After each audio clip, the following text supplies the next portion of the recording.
Kwa jina naitwa Richard Seoza, ni afisa msitu wa wilaya Mkuranga.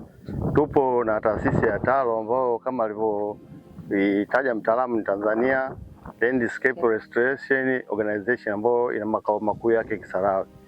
TALO imefika hapa Mkuranga na tunafanya nao kazi ya uhifadhi katika vijiji vitano ikiwa Mdimuni, Kisiju, Kibewa, Mpafu na Kerekese.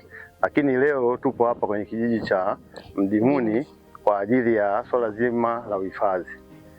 Hapa tupo katika kisiwa cha Ogota. Kisiwa hiki kimezungukwa na misitu ya mikoko.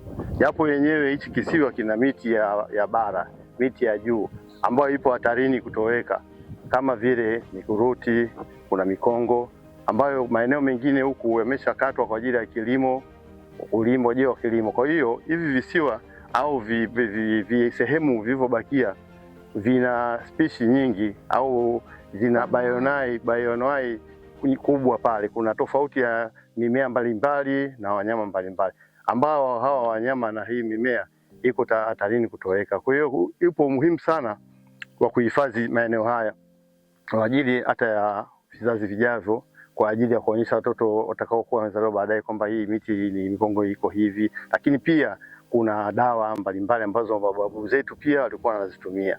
Tofauti na taasisi nyingine ambazo tulikuwa tunafanya nazo kazi, TALO wamekuja na mkakati wa kuhifadhi, lakini kabla hujahifadhi wanataka kujua, kufanya research au tafiti, wajue tunahifadhi kitu gani.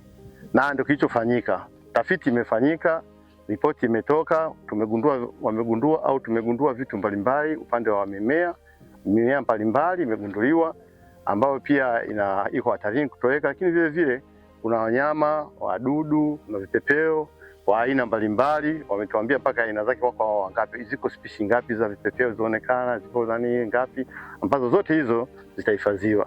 Kwa hiyo kusema kweli, TALO tunawashukuru sana kwa hilo lilokuwa mmeweza kutufanyia. Mmetuongezea nguvu kusema kweli katika hali hii ya uhifadhi. Asante sana.